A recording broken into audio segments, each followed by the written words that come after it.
आज देवाला सुट्टी आहे. कृपया मंदिरात जाऊ नका. देव खूप बिझी आहे. त्याला साकडं घालू नका.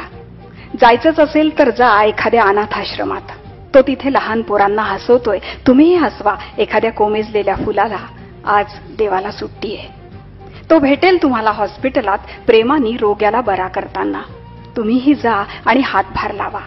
मात्र आपली तक्रार सांगू नका, कारण आज देवाला सुट्टी आहे. तो दिसेल वृद्धाश्रमात आजी आजोबांचे डोळे पुसताना. रुमाल घेऊन तुम्हीही जा त्याचे अश्रू पुसण्यासाठी. मात्र आपले अश्रू दाखवू नका, कारण आज देवाला सुट्टी आहे. तो बसलाय ट्रॅफिक सिग्नलवर खेळणी विकणाऱ्या मुलांच्या सुरक्षेसाठी. तुम्हीही जा हातात वह्या पुस्तकं घेऊन. त्यांना सुशिक्षित करा. मंदिरात जा हवं असल्यास, पण आज देवाला सुट्टी आहे.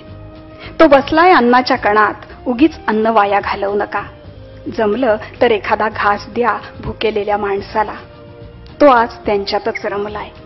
देवाचा वेळ वाया घालवू नका. त्याला भरपूर कामं आहेत. जमलंच तर काही समाजकार्य करा. आज देवाला सुट्टी आहे.